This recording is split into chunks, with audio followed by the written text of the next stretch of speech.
ao vivo. Olá pessoal, muito boa noite a todos. Estamos ao vivo agora aqui em Bauru pelo Centro Espírita Irmã Catarina.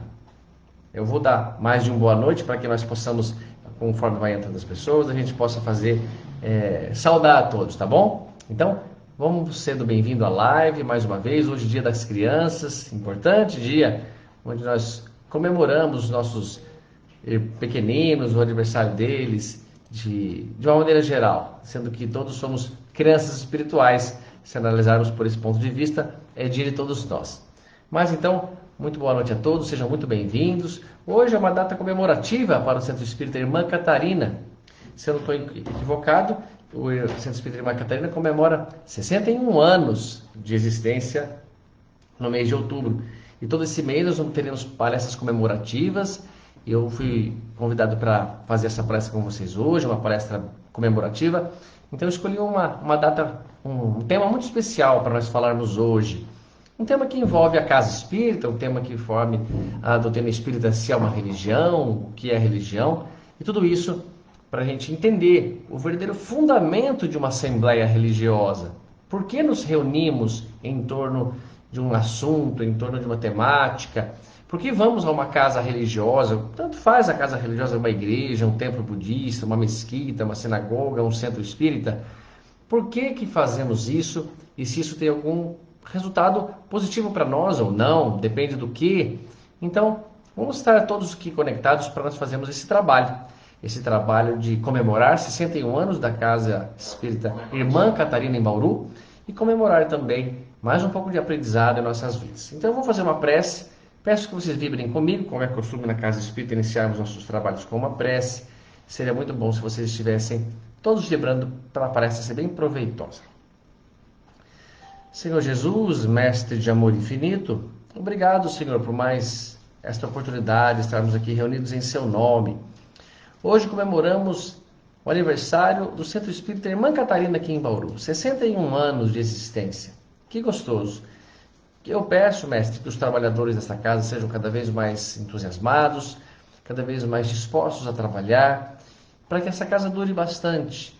Os seus fundadores, muitas vezes, nem existem mais em corpo físico, somente agora em espírito, pela sua imortalidade.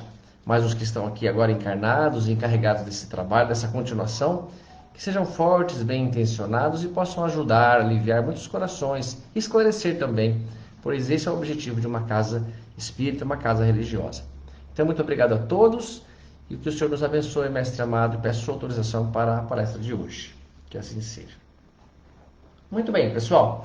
Então, eu gostaria de chamar a atenção de vocês a essa ideia sobre religião, para que serve, o que é uma religião. O espiritismo é uma religião, é considerado uma religião? Como que nós vamos poder atender ou responder essa questão, tá bom? Então vamos fazer o seguinte, eu vou perguntar e tentar entender e ler o que Allan Kardec coloca para nós como sendo religião. O que é importante para a nossa doutrina espírita pela definição de Allan Kardec sobre religião, ok? Então, no livro O que é o Espiritismo, Allan Kardec faz uma pergunta, ou ele dá a resposta de uma pergunta que seria: o que é o Espiritismo? Para a gente entender qual é o posicionamento da nossa doutrina na sua classificação. Porém, essa não é a questão que eu gostaria de hoje chamar mais atenção, mas sim a importância de uma assembleia religiosa. Por que ela seria útil? Para que nos serviria? Tá bem? Nosso trabalho, por exemplo, eu como dentista, mas qualquer pessoa, como um pedreiro, como médico, como veterinário, engenheiro, arquiteto, tem um objetivo: construir uma casa, ajudar uma pessoa com um problema dentário e no final o salário. Mas qual é o objetivo de irmos a uma casa espírita? Você, por exemplo, vai trabalhar muitas vezes contrariado, cansado. Quando você volta desse trabalho, você tem a paz interior de ter obtido o dia de trabalho que faz com que você ganhe seu salário. Isso é muito importante. Mas para que você iria numa igreja? Você não vai receber um salário depois. É obrigação que se vá? Como Deus vê isso? Então, no livro Que é o Espiritismo, Allan Kardec faz uma pergunta muito importante, e a pergunta é: o que é o Espiritismo? Só que o próprio Kardec comenta assim sobre nossa doutrina. O Espiritismo é ao mesmo tempo uma ciência de observação e uma doutrina filosófica. Como ciência, consiste nas relações que se estabelecem entre nós e os espíritos. Como filosofia, compreende todas as consequências morais que dimanam dessas mesmas relações. Veja que definição importante, sábia, e que é importante nós compreendermos. O Espiritismo é duas coisas ao mesmo tempo. Ele é uma ciência de observação e uma doutrina filosófica. Ciência de observação é aquela ciência que você não pode manipular como você bem entende para obter os resultados que você gostaria de ver da sua experiência, da sua pesquisa. Ciência de observação é aquela que você pode sim fazer ciência, porém somente observando o funcionamento das leis, observando como funciona certo astro, certa atitude, certa situação, sem que você consiga interagir, manipulá-la. A astrofísica, por exemplo, é uma ciência de observação. A ciência de observação é aquela situação onde você observa, por exemplo, o comportamento de um astro.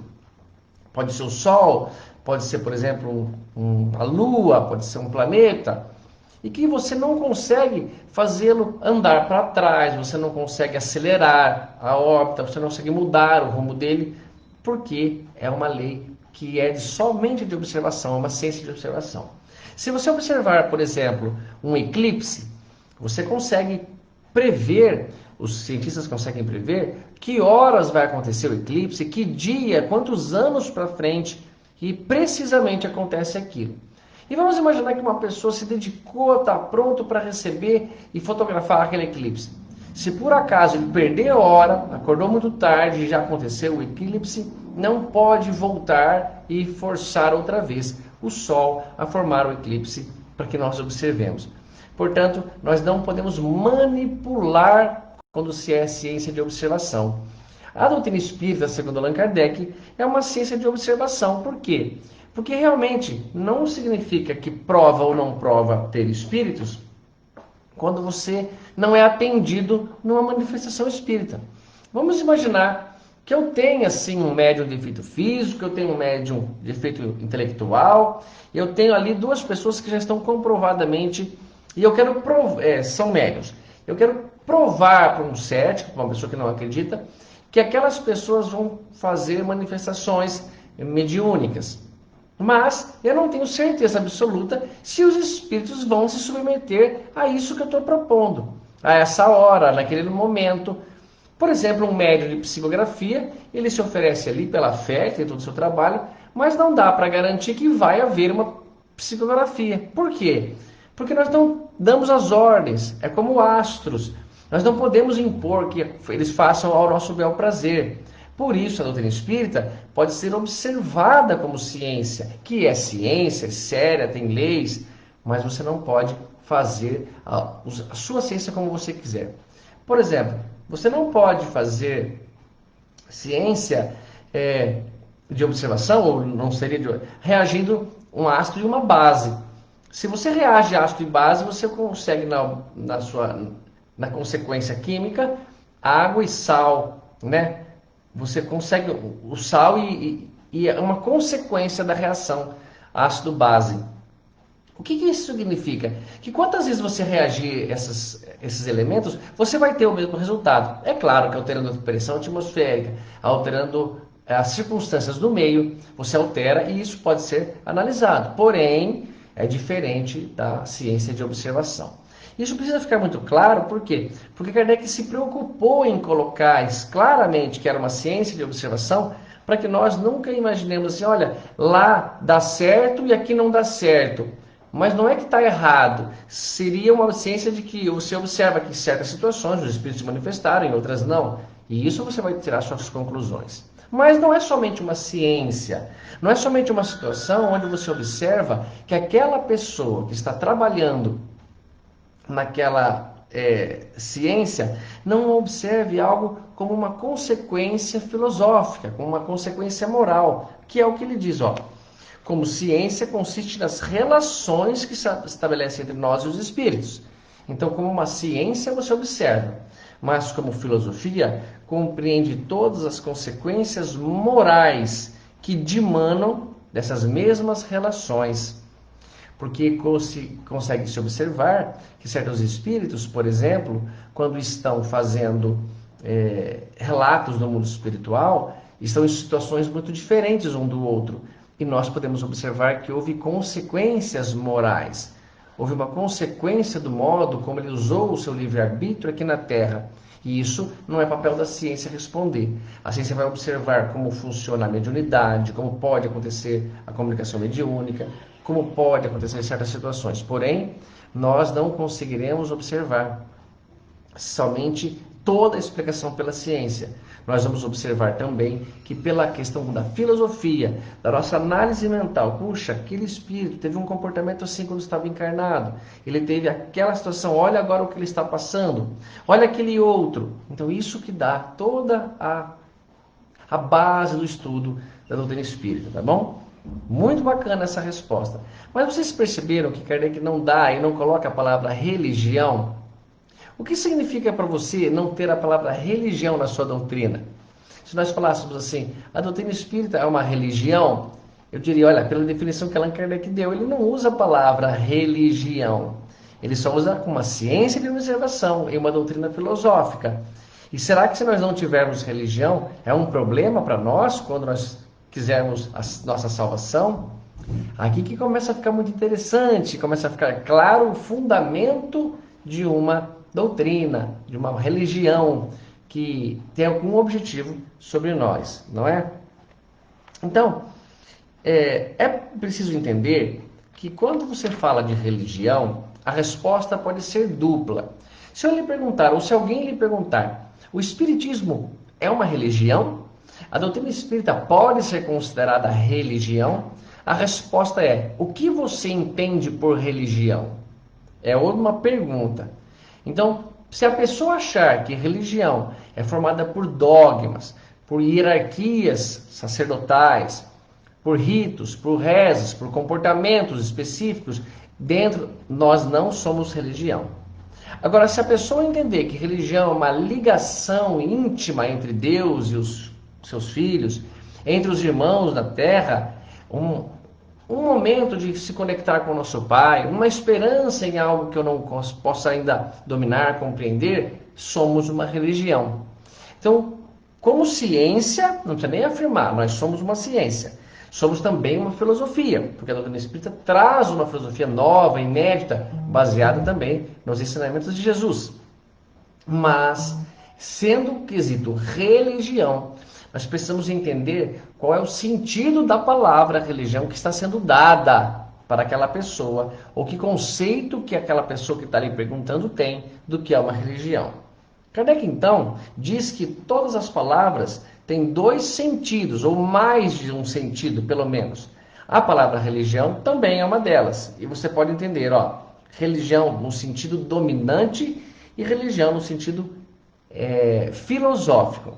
No sentido dominante, Allan Kardec diz assim, no sentido dominante, a ideia de religião, ou a religião, traz a ideia de culto, de forma, de princípios absolutos em matéria de fé, dogmas, casta sacerdotal, cerimônias, hierarquia de poderes, privilégio e misticismo. Tudo isso é um dos sentidos que algumas pessoas trazem, na maioria, o que é uma religião. Quer fazer um teste para você ver? Pergunta para uma pessoa que você tem confiança, para ela tentar falar o que é uma religião. Não para que serve, para ela definir o que é religião, o que a religião tem que ter. E você vai perceber que ela fica muito em torno do que Allan Kardec colocou aqui. Casta sacerdotal, comportamentos, hierarquias, misticismo, dogmas, que diferem de uma outra, porque a outra também tem os seus. Já no sentido filosófico, onde a minoria tem essa compreensão, no sentido etimológico da palavra, Religião vem do latim religare, que significa religar, reconectar, pai e filho, criador e criatura. Reconectar também condições de relações melhores entre nós, seres humanos, um laço de amor, um momento onde nós nos ligamos intimamente pela irmandade, pelo sentimento. Isto para Allan Kardec, que é o verdadeiro sentido da religião. Então, a doutrina espírita seria uma religião se compreendêssemos a palavra religião, seu conceito, como esse conceito filosófico, de algo que serve para nos conectar a Deus, nos conectar como irmãos, e não um lugar onde tem que ter uma roupa específica, onde tem uma água que é benzida, onde tem uma... Ah, mas é água fluidificada. Não é esse tipo de situação que eu estou dizendo. A água fluidificada é uma coisa que você pode fazer até sem ser religioso. Só de você vibrar bem perto de um recipiente com água, se você faz evangelho no lar, sem destinar um objetivo, uma intenção para aquele jarro d'água, também ele será fluidificado, porque a boa energia vai fluindo tudo que é saudável ali.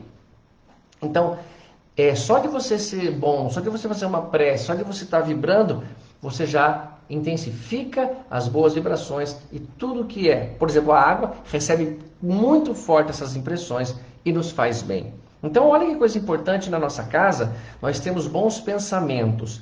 Nós temos aquela intenção do carinho, do amor, o cuidado com alguém, o desejo do bem, faz com que imitamos sentimentos, vibrações positivas, que tudo que está ali perto, uma planta percebe, um animalzinho percebe, a água do nosso filtro percebe, e ela vibra e ela traz-nos saúde.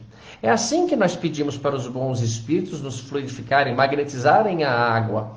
Não é porque se nós pedirmos a ele, ficarmos ali vibrando ódio, má intenção, má fé, com raiva, eles vão fluidificar em pouquíssimo tempo, aquela água se contaminou outra vez de de fluidos ruins, de baixas vibrações, de coisas que vão nos prejudicar ao longo do tempo, ok? Então, você já tem a definição de Allan Kardec. É a ciência de observação e uma doutrina filosófica. E a religião também, dependendo do conceito que você dá para a religião, você pode afirmar que sim ou que não. Sentido dominante, aquela religião que está na cabeça da maioria de pessoas pensarem que religião tem culto, tem dogma, tem ritos sacerdotais, tem hierarquias.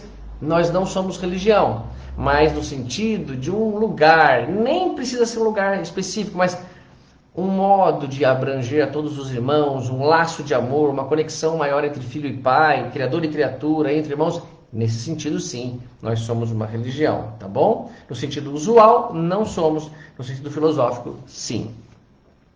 Veja que Allan Kardec escreveu um texto na Revista Espírita de 1868. Também ele colocava isso para essa ideia agora em texto, explicando um pouco sobre o papel de uma religião e em si o tema primeiro e central da nossa palestra. Nós estamos aqui para as pessoas que entraram agora, que talvez estejam acompanhando sem perder o início, qual o tema nosso? Estamos falando sobre a doutrina espírita é uma religião e em comemoração à Casa Irmã Catarina em Bauru, junto com a USE, nós estamos fazendo essa palestra sobre isso. Qual é o papel de uma casa espírita? Qual é o papel de uma religião? Que benefício pode nos trazer? Como devo me comportar segundo o que diz a doutrina espírita? Ok? E olha só, pessoal, hoje é dia das crianças, né? Quero parabenizar a todos os papais e mamães que têm filhos aqui. Eu falei, puxa, por ser criança, nessa foto, eu vou mostrar aqui para vocês. Olha que legal. Deixa eu tirar o brilho do rosto, peraí. Esse sou eu, quando tinha aí, acho que 6 anos de idade. Parece que... Olha, eu quero parar de mexer, mas tá dando um brilho, pessoal. Aqui, ó. Aqui dá para vocês verem bem, né? Ah, parece com o Henrique ou não? Nossa, se vocês virem uma foto do Henrique pequeno, eu vou tentar depois localizar para vocês verem como que parece tanto com o Henrique, tá bom? Eu fiz só para desejar um feliz Dia das Crianças a todos. Então, o texto de Allan Kardec explica para a gente esse objetivo, esse contato, porquê de uma religião. Observem. O verdadeiro objetivo das assembleias religiosas deve ser a comunhão de pensamentos, pois a palavra religião quer dizer laço. Então, quando nós estivermos no Centro Espírita Irmã Catarina, juntos, ouvindo uma palestra, vamos tentar ter uma comunhão de pensamentos e sentimentos. Não é pensar a mesma coisa, mas vibrar a mesma coisa, vibrar com a mesma energia. Se o palestrante está te falando uma coisa, um ensinamento, você pode estar tirando um ensinamento um pouco diferente de um outro, ou ligando num fato diferente da vida. Somos muito diferentes. Vivemos realidades diferentes. Porém, se ambos estiverem vibrando a favor daquele ensino, desejando que o palestrante seja bem-sucedido na palestra, isso é o que nós podemos chamar de religião. Então, que o verdadeiro objetivo de uma religião ou de uma assembleia religiosa é a comunhão de pensamentos, pois a religião quer dizer laço. Uma religião, em sua acepção lata e verdadeira, é um laço que liga os homens numa comunhão de sentimentos, de princípios e de crenças. Entretanto, essa mesma palavra é usada para esses princípios codificados e formulados em dogmas e artigos de fé. Veja que Kardec está esclarecendo isso para a gente. Que o verdadeiro sentido era ligar os homens numa comunhão de sentimentos e pensamentos. Isso é como ele entende religião. Mas que, para muitos, a palavra religião traz outra ideia, e aí não seríamos religião. O que é um dogma? Que tanto se fala, que a gente fala, puxa, eu tenho, a minha religião tem dogmas, a sua não tem dogmas. Agora, veja bem, dogma é toda verdade irrefutável. Mas se é verdade, ela não precisava ser irrefutável. Exatamente. Se é uma verdade, ela não precisa de defensores. Então, dogma é uma proposição irrefutável, opinião imposta pela autoridade e aceita sem questionamento. Nós não podemos ter dogmas. Você pode questionar o que você bem entender na nossa visão da sua vida. Quer questionar Deus? Pode questionar. Nosso Pai não vai se aborrecer. Ele vai se aborrecer se você praticar o mal, se você fizer coisas erradas. Agora, o questionamento, muitas vezes, é muito saudável, porque traz para nós respostas e esclarecimentos que sem ele não conseguiríamos atingir, não conseguiríamos obter. Então, o dogma, ele atrapalha muito. Por quê? Porque ele não defende, na verdade, nada e atrapalha a investigação. Por que um dogma é desnecessário? Por que eu me preocuparia em defender que eu sou brasileiro e falo português? Eu não preciso de um dogma que impeça uma pessoa de questionar isso em mim. Ele pode questionar à vontade, porque eu sou brasileiro e falo português. Eu não consigo mudar isso. Eu nasci aqui. Essa verdade, como todas as outras, é imutável. O dogma, então, seria, na verdade, para eu causar medo ou impor que se uma pessoa começar a averiguar, investigar muito um assunto, ele vai descobrir outra verdade, na verdade a única verdade, que eu estava tentando esconder. Então eu digo para ele que não procure, que isso é um dogma. O dogma é uma criação da cabeça humana.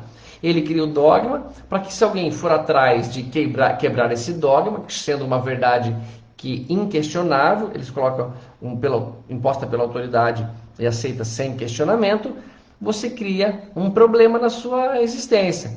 Porque se ele descobrir aquela verdade, ele vai perceber que estão me escondendo alguma coisa. Então o dogma, na minha opinião, serve para assustar, impedir que os fiéis daquela religião vá atrás e descubra a verdadeira verdade. Ok? Então, analisem isso. Se fosse pelos dogmas, se não pudéssemos questionar mais, se não pudéssemos pensar no que pode ser uma coisa, nós não teríamos hoje a tecnologia que nós temos. Nós não poderíamos imaginar que o homem não pode voar, isso é um dogma.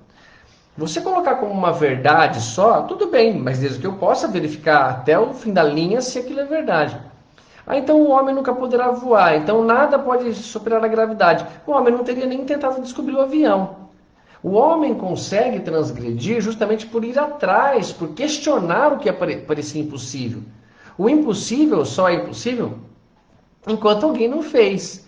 Depois que essa pessoa fez algo, ela consegue se mostrar que aquele pensamento estava errado. E quantos pensamentos na história nós já não tivemos errados, equivocados, sem entender, sem perceber que precisava chegar alguém questionar, mudar o comportamento para agora conseguir ir além. Então o dogma, ao meu ver, é desnecessário em qualquer parte, porque não existe necessidade de defensor para a verdade e não existe também como progredir se nós pensarmos, não pergunta isso, não questiona isso. E eu digo para vocês, questionem o que vocês quiserem perante Deus. Questionem o que vocês quiserem sobre ser uma pessoa religiosa, sobre como que Deus pensa. Como a gente pode não ter a resposta, mas tenho confiança absoluta que Deus, nosso Pai, não nos punirá. Ele não vai ficar magoado, ele não ficaria aborrecido conosco. Se um dia eu chegasse em casa e o Henrique, meu filhinho, esse que eu mostrei uma foto minha que parece muito com ele, eu poderia ouvir da minha funcionária ou da minha mãe falar: o Henrique ficou perguntando hoje um monte de você. O quê? Onde você trabalhava? Como que você atendia os clientes? O que era ser dentista? E ele, nossa, ficou muito curioso. Perguntou se você era bonzinho, se você quando dava anestesia doía. Ele falou: tá bom. Ele está interessado em conhecer mais o pai dele. E eu não ficaria magoado. Eu não vejo como possibilidade de Deus se magoar se um dia ele perceber que eu estou pensando nele, como é que ele criou o mundo, se ele gosta de mim, se... Vocês conseguem realmente ver algum problema em questionar a existência? E se eu questionar que Deus não existe? O pai vai entender claramente. Você não está compreendendo ainda, filho, como é que eu fiz a realidade. Talvez o que você chama de injustiça dê para você uma resposta de que eu não exista. Porque se eu existisse com tanto poder quanto se tem, e eu tenho realmente, eu deveria intervir na sua realidade para não deixar o que você considera injusto acontecer. Mas não funciona assim. Um dia você entenderá. Eu não estou chateado e bravo de você achar que eu não existo. Eu imagino que Deus pensaria assim. Olha que cabeça humana. E que Deus não pensaria exatamente com essas palavras, é óbvio. Mas ele nem sei lá como que o nosso pai pensaria. Mas ele não se aborreceria. E isso é mais que um fato para nós. Tá bom? Então... a palavra é usada para esses princípios codificados e formulados em dogmas ou artigos de fé. O que é artigo de fé? Artigo de fé, pessoal, é um objeto, um artigo, por exemplo, que você pode usar. Aqui tem um colírio, aqui tem um óculos. Eu posso fazer que aquele amuleto, esse objeto, ganhe um poder benzido por uma autoridade e ele vai imaculadamente blindar meu carro de ser assaltado. Por exemplo, que eu tenha crença que o poder está numa pedra, que o poder está num terço, que o poder está numa jarra, que o poder está num bezerro de ouro, que o poder está... Esse pensamento é dado como um artigo de fé. Mas nossa fé é que tem o poder. O fé está no católico, no espírita. O fé está no religioso que se dedica na prece. A fé é um poder do espírito humano, ou do espírito que está se desenvolvendo, e não do artigo de fé, e não do objeto inanimado. É claro que a nossa fé pode fazer com que aquele objeto vibre melhor, receba a nossa influência, mas é a nossa influência que está causando aquilo. Se eu respondesse uma pergunta, então, como que você prova que isso está num DVD da mecânica quântica que eu li, um livro que li, tem também um DVD, que uma pessoa estava enferma e uma outra falou: olha, eu vou te dar a pedra da cura. Eu vou te enviar uma pedra, um amigo, que você vai pegar esta pedra e vai toda noite colocar em cima do local cancerígeno, em cima do local com problema, e você vai se curar. E ele enviou essa pedra a este amigo, que começou a fazer e realmente se curou de uma moléstia muito grave. O que isso quer dizer? Que a pedra tem poder, que antes dele enviar aquela pedra ele fez uma prece, ou fez um ritual com que melhorar. Não. Era a fé do próprio enfermo, claro, somada à fé de outras pessoas, as preces, o merecimento, tudo envolvido, mas com certeza essa pedra somente estimulou a esperança, a coragem, a vontade de vencer e de se curar do indivíduo. O poder está em nós, pessoal. Coloquem na cabeça de uma vez por todas, e que é uma boa notícia. Você é capaz, nós podemos tudo, nós podemos mais. Não entra na ideia de que sem aquele amuleto, sem essa bengala, sem essa corda, sem esse texto, as minhas preces não têm força. Isso é um equívoco, isso é um dogma que talvez colocaram na sua cabeça, que é uma verdade que não deve ser nem questionada, não, deve questionar assim. Por que isso aqui teria poder? Isso aqui não é subproduto do homem? Ou não foi o homem que inventou, que lapidou, que esculpiu isso aqui e falou que agora isso aqui é um santo, é um Deus? Então uma imagem, como muitos falam, ah, não pode ter ou pode ter. Uma imagem é uma situação na qual você coloca como uma lembrança. Eu não vejo ofensiva nenhuma, por exemplo, se os católicos gostam de ter uma imagem lá. Nós vemos isso como desnecessário, então não vamos trazer a Igreja Católica para um centro espírita. São diferentes os pensamentos, mas para o católico não é nenhum problema. O próprio Chico Xavier, pequenininho, via sair da cabeça, da imagem de gesso, de pedra da Nossa Senhora ali, aquela imagem da Igreja Católica, uma luz muito bonita, uma luz muito grande. Ah, então veja aí, tem poder. Não era o poder dos fiéis, porque ele também via sair da hóstia, ele via sair quando aquela hóstia colocava na boca o sacerdote colocava na boca dos fiéis, a pessoa ficava mais iluminada. É porque a pessoa está depositando fé naquilo. Se eu trocasse aquela imagem, se eu pintasse aquela imagem da Nossa Senhora, uma imagem feia, e construísse uma nova imagem para Nossa Senhora, tenho certeza absoluta que a nova imagem, com os mesmos fiéis, emitiria uma luz bonita, uma luz que só o Chico percebe, ou os médios, e a outra imagem que emitiu até o dia não emite mais. É uma prova isso pra gente, não tem que brigar por isso, tá bom? Então, artigos de fé são esses objetos sagrados, penduricalhos, que trazem proteção, boa sorte. Mas então não adianta nada por, sei lá, mas pode ser São Jorge, sal grosso, lentilha. Adianta se você tiver fé que aquilo te protege. É, na verdade, a sua fé que te protege. Mas se eu colocasse uma miragem ali, e você hipnotizado se convencesse que tem ali um objeto do seu poder, como muitas vezes você já hipnotizou uma pessoa, pelo menos eu vi na televisão, não sei se é totalmente verdade, mas foi o que acontece, que você dá lá um objeto para uma pessoa e fala que aquilo é um terço. Aí ela pega e começa a rezar naquele pedaço de lápis. Só tem um pedaço de lápis aqui, tá vendo? Quebrou. Um dia que estava no Alto Paulista, eu fiquei forcei e quebrou. Aí a pessoa fica rezando o trecho ali. O poder é o mesmo. Não precisava ser o terço. Não precisava ter sido benzido pelo Papa ou pelo Padre. Mas o Papa e o Padre não têm poder? Se ele for amoroso e bondoso, ele tem o mesmo poder, ou mais, do que qualquer outro ser humano que também é bondoso e amoroso. Não tem nada a ver. A morte não reconhece a autoridade do Papa Pio XI, mas ela reconhece o amor que ele tinha, reconhece a caridade que ele fez. Isso é notável e verdadeiro, tá bom? Então, continuando aqui um comentário de Kardec, ó. O laço estabelecido por uma religião é, pois, um laço essencialmente moral. Não é um laço físico, não pense em matéria, é um laço que nos prende uma conexão. Imagina que você tem um relacionamento amoroso com seu esposo, com seus filhos, com sua mãe. Vocês têm um laço espiritual que os une. Estão amarrando, prendendo vocês um no outro, prendendo no bom sentido. Então, é um laço moral que liga os corações, identifica os pensamentos e não o fato de representar compromissos materiais que se rompem à vontade ou da realização de fórmulas mágicas que mais falam aos olhos do que ao coração. Olha que legal Kardec está falando. Então a nossa assembleia religiosa, a nossa religião, ela precisa formar um laço conosco. Ela precisa nos unir como irmãos. Por isso, indo ao centro espírita, vá com o coração feliz, alegre-se, vibre por aquele irmão que está lá. Escolhe uma pessoa ao seu redor do salão e vibra por ela. Uma coisa que eu sempre faço, que funciona, porque como um verdadeiro egoísta que sou, eu sei que sobra coisa boa para mim, senão talvez não fizesse. Olha que coisa triste ter que afirmar isso. Mas eu vou às vezes no mercado, perto aqui de casa, e estou ali escolhendo um produto, procurando, e sempre, com de praxe eu fazer isso.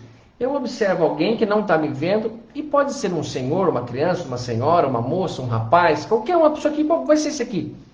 E passo a desejar a ele tudo que eu puder de bom. Tudo que ele possa procurar, ele encontre, que o dinheiro dele dê, que ele não seja barrado na porta porque o alarme disparou, que ele chegue na casa dele e leve os produtos de ótima qualidade, que não façam mal para ele, que ele observe se por acaso algum produto tiver com a validade ultrapassada. Eu desejo coisa boa para ele. Por que faço isso? Porque eu emitindo essas boas energias, eu alegro esse meu irmão, eu torno ele mais feliz, E eu recebo também, não dele em si, mas de mim sai coisa muito boa.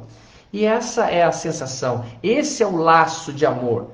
Eu me ligo a ele. Eu acredito que com isso eu consigo melhorar muito o bom humor dele. Mesmo não tendo falado, e quase sempre eu nunca falo com essa pessoa que escolhi no mercado para desejar coisa boa. Mas não precisa ser no mercado, pode ser em qualquer lugar que você queira fazer isso.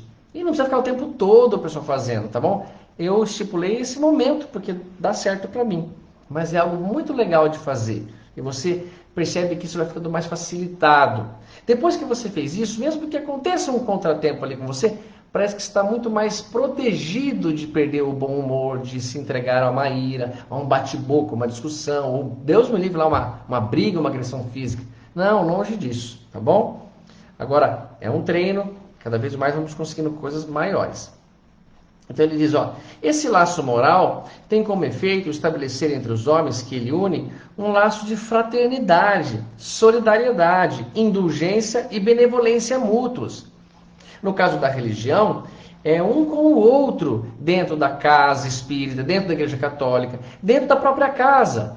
Agora, nesse exemplo que eu estou dando, é como se eu estivesse emitindo aquela pessoa e me oferecendo a ser amigo, a ser o companheiro, a tirar uma dúvida. Onde está o produto tal? Eu precisar poder responder. Eu estou aberto, eu estou feliz de poder ajudar. E enquanto eu não se precisa, eu desejo a ele essa situação. Esse é o sentimento que nos une.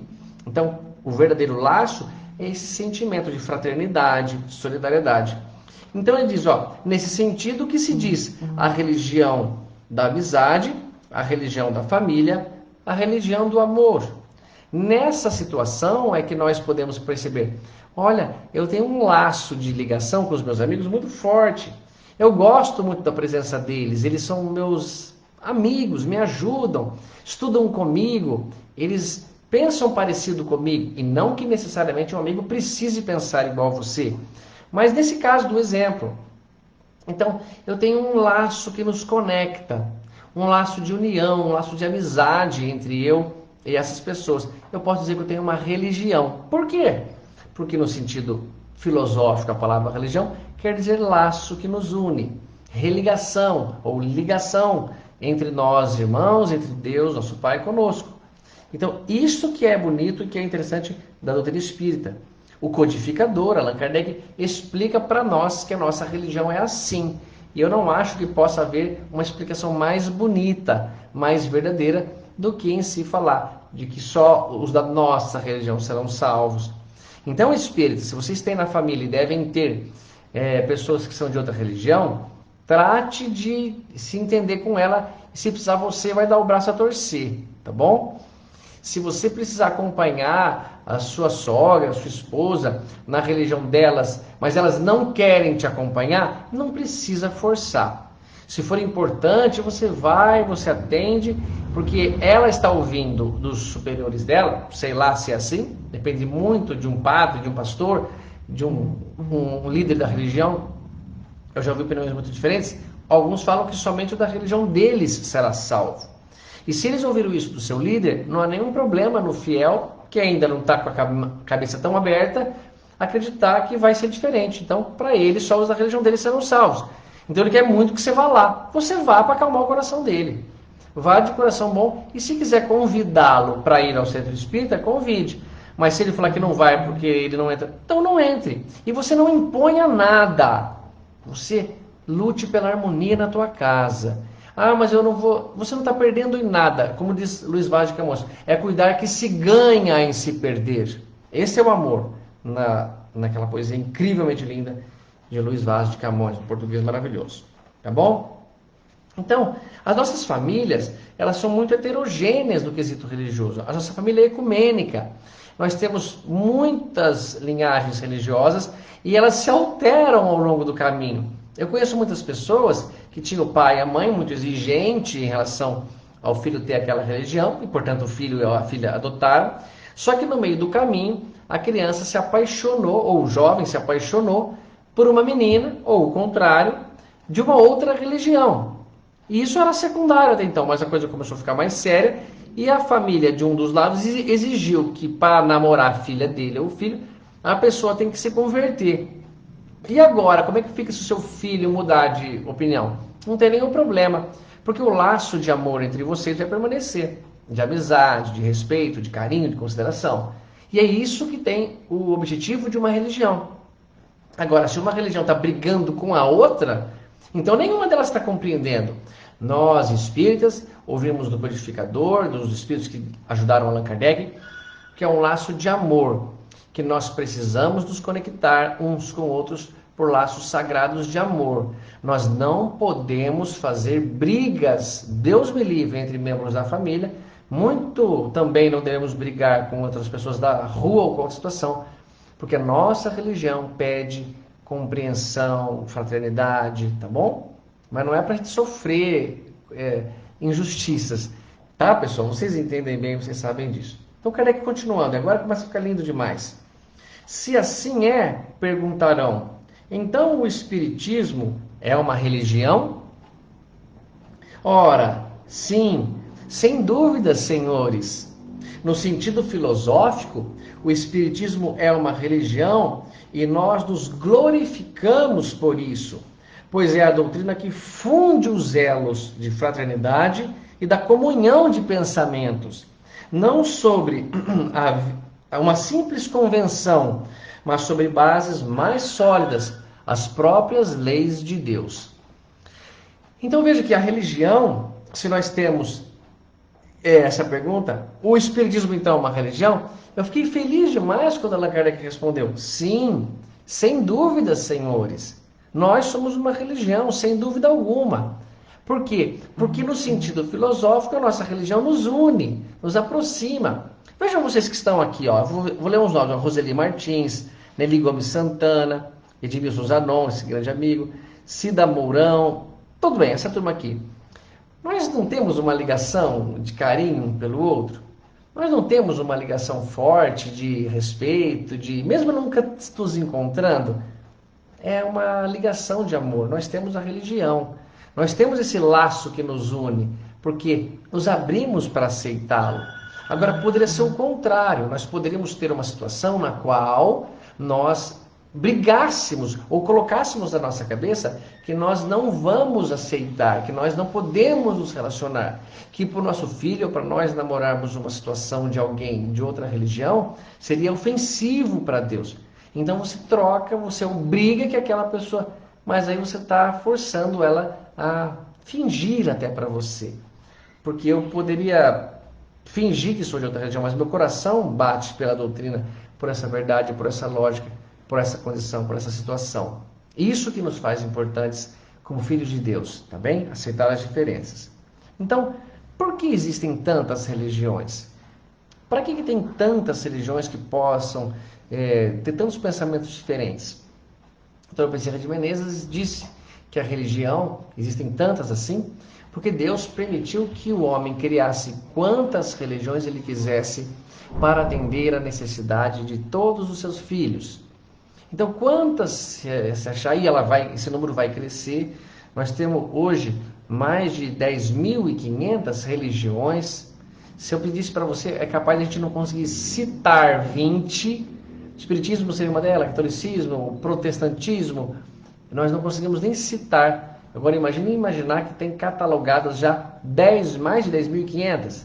E que parece que até o ano de 2020, ou como coisa, 2025, perdão, 2020 nós estamos, teremos mais de 15.000 religiões. Então é um número muito expressivo, para cada uma estar falando uma coisa, para cada uma estar diferente em pensamento. Mas se todas elas colocarem para nós que é uma faixa de interpretação e que nós vamos conseguir fazer a nossa evolução, a nossa caminhada por qualquer uma que exista, nós vamos conseguir chegar ao mesmo lugar. A religião não é uma chave que abre um portão, não é um cartão magnético que você vai passar numa catraca e vai destravar uma trava, uma tranca para você entrar. Não, a religião é como um mapa que mostra um caminho comportamental, um caminho moral, para que seguindo por ele vamos conseguir nos melhorar, vencer nossas más inclinações. Tá bom, pessoal? Religião é para isso. E existem um monte delas porque nós entendemos que a religião visa manifestação de uma interpretação que o homem traz de Deus. Então, quantas religiões existirem, se for atrair os homens para Deus, elas são muito bem-vindas, ok? Vejo que no livro Mecanismos da Mediunidade, capítulo 25, André Luiz escreve: talismãs e altares, vestes e paramentos, símbolos, imagens, vasos e perfumes, não passam de apetrechos para incentivar a produção de ondas mentais neste ou naquele sentido, atraindo forças do mesmo tipo que as arremessadas. Então, talismãs e altares, vestes e paramentos são apetrechos que servem para incentivar a produção de ondas mentais. Veja que coisa interessante. Muitas vezes, quando nós vamos a uma cidade religiosa, Nossa Senhora da Aparecida, por exemplo, e estamos lá diante da imagem, ou estamos naquele ambiente com tantas pessoas peregrinando, vibrando, isso estimula nossas ondas mentais. Mas não são em si os objetos que produzem ondas mentais, eles não têm mente. Nós que produzimos. Muitas vezes, mediante uma situação que vemos de amor, de caridade, nós nos emocionamos. E essa emoção é saída do nosso sentimento. Mas não é em si da cena em si. Eu posso ver a imagem do meu filho em uma fotografia e meu coração se alegrar e eu soltar uma vibração de amor. Mas na verdade, se eu mostrar essa mesma imagem para uma outra pessoa que não conhece, ele pode ver aquela criança e não sentir nada. Então não é em si a foto, mas aquilo é um amuleto, um estímulo, que por enquanto precisamos disso, não há dúvida. E não há nenhum problema em precisar disso. A gente não precisou escrever com caderno de caligrafia, que tem aquela letrona mais distante, tem umas mais próximas, onde você faz o L lá em cima e o E mais aqui embaixo, o L mais em cima e o E mais embaixo. Para que isso? Para treinar, para nos ajudar, mas logo daqui a pouco não precisa mais de caligrafia. Hoje eu consigo escrever numa folha de sulfite, sem linhares, algumas com boa precisão, mas eu treinei. Então, quando o Rick era pequenininho, eu me lembro que tinha uns brinquedos educativos, no qual você tinha que pegar, por exemplo, um quadrado amarelo e encaixar no buraco amarelo com o formato do quadrado. Isso servia para ele tentar identificar o que era uma coisa, o quadrado, uma coisa dentro da outra. Mas hoje em dia eu não preciso mais, porque ele também não vai precisar mais.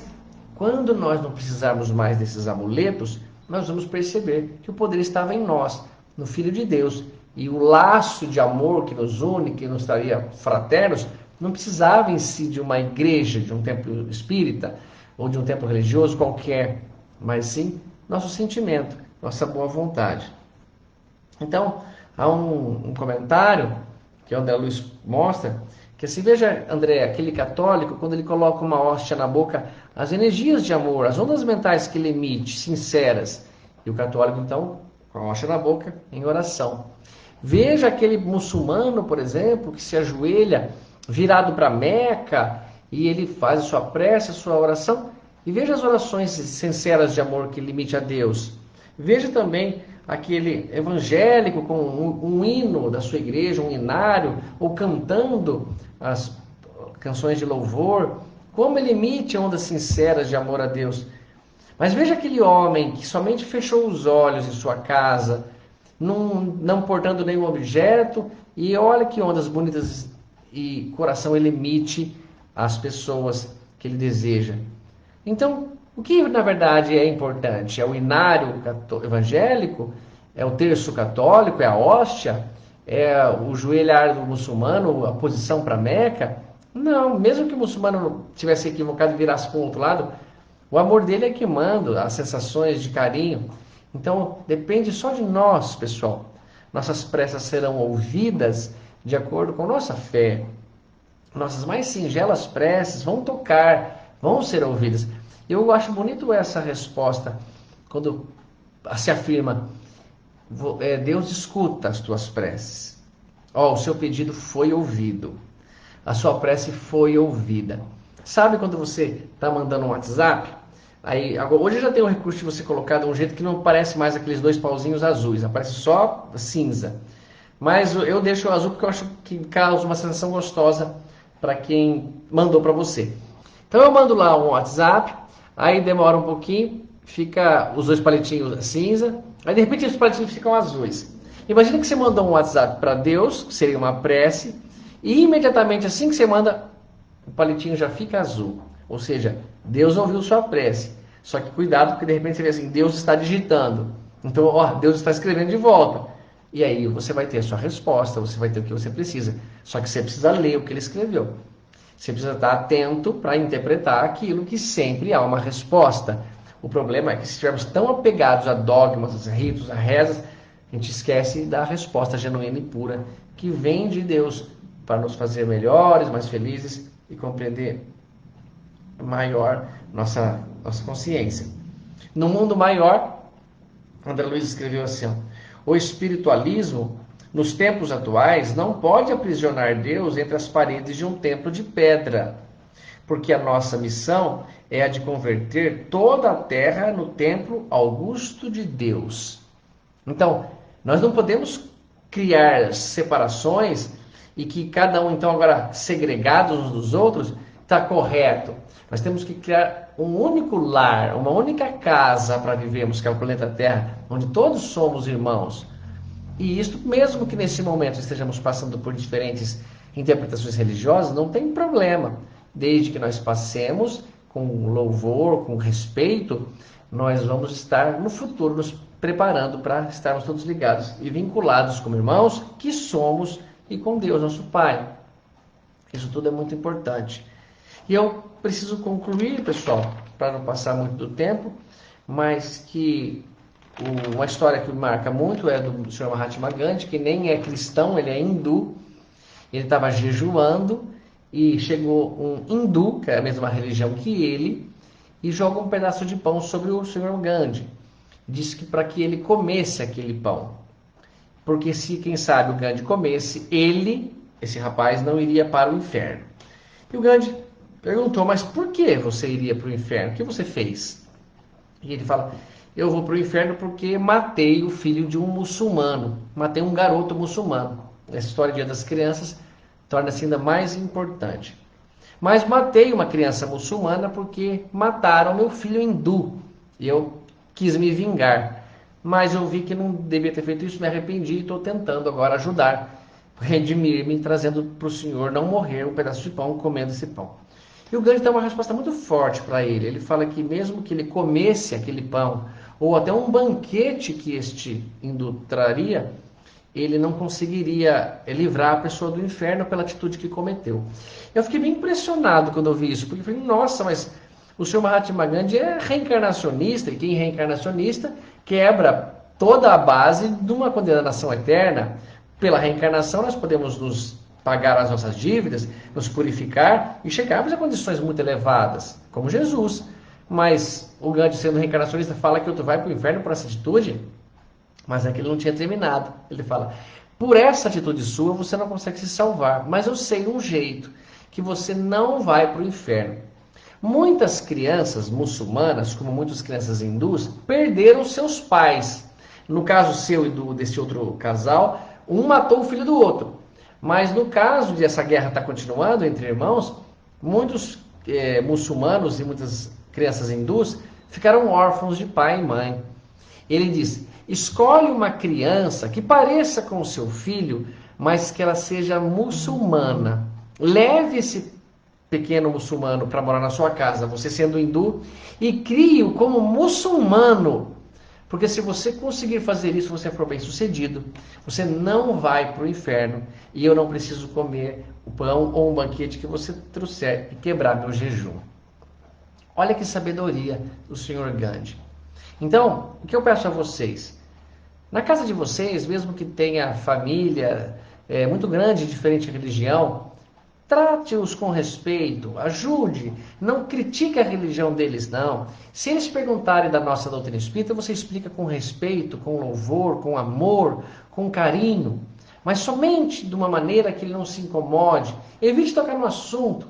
Se o assunto religião causa briga, não fala disso, fala de outra coisa. Fala de um filme bonito, fala de uma história, fala de um artista, mas tenta harmonizar-se na sua casa. Isso é mais importante do que em si tentar convencer o outro a ser daquela religião específica sua. Porque para você pode estar sendo boa e para o outro pode estar sendo muito ruim a sua ou a nossa religião, sendo que ele não consegue acompanhar, não gosta. O Sr. Mahatma Gandhi nos deu uma lição que nós precisamos resgatar aqui. Foi perguntado a ele: Sr. Gandhi, qual é a melhor religião entre todas? Ele diz: a melhor religião é aquela que te ajuda a melhorar. Qual é a sua religião? Ou seja, o que está te ajudando a melhorar? Essa é a sua religião. Busque nesse lugar, nesse laço, nessa compreensão de amor, vibrar o melhor que você puder, como uma melhora íntima do seu comportamento, dos seus sentimentos, ajudando através do exemplo a melhorar outras pessoas e nunca desistindo de um irmão, ou nunca criticando, envergonhando, ou colocando a religião dele como menor, porque isso não está certo, isso não existe. Meus amados amigos do Centro Espírita Irmã Catarina, muito obrigado por mais esse dia. Parabéns à Irmã Catarina. Se eu não estou enganado, eu tenho aqui o contato do Lê. Deixa eu só ver quantos... 61 anos, é isso mesmo. 61 anos do Centro Espírita Irmã Catarina aqui em Bauru. E quando voltar à frequência normal, quando descobrirmos uma vacina, quando a pandemia der toda a sua trégua, nós vamos voltar a estar juntos nesse centro tão importante, mas sempre com essa ideia de que lá é um lugar para nós sermos fraternos, para nós comungarmos da vida com felicidade, mesmo que cada um tenha uma compreensão um pouquinho diferente. Ali não é para a gente opor nada, não é para a gente brigar por nada, e sim amarmos uns aos outros e tentar resolver os problemas da nossa existência, sendo cada vez melhores, tá bom? Alessandro, Franklin, Osmar, parabéns, muito obrigado, Osmar, pelo carinho, pelo convite, que todos possamos estar sempre conectados no amor de Jesus, pois esse é o verdadeiro sentido do amor de Deus para nós, para a religião que nos ligará a Ele e nós como irmãos. Feliz aniversário, Centro Espírita Irmã Catarina, vida longa a essa casa, a use também, em nome da Nelly, um desejo toda a felicidade, um feliz Dia das Crianças para todos nós, que o Mestre Jesus nos abençoe, e até a próxima, meus amados, fiquem com Deus. Um beijo, tchau, tchau.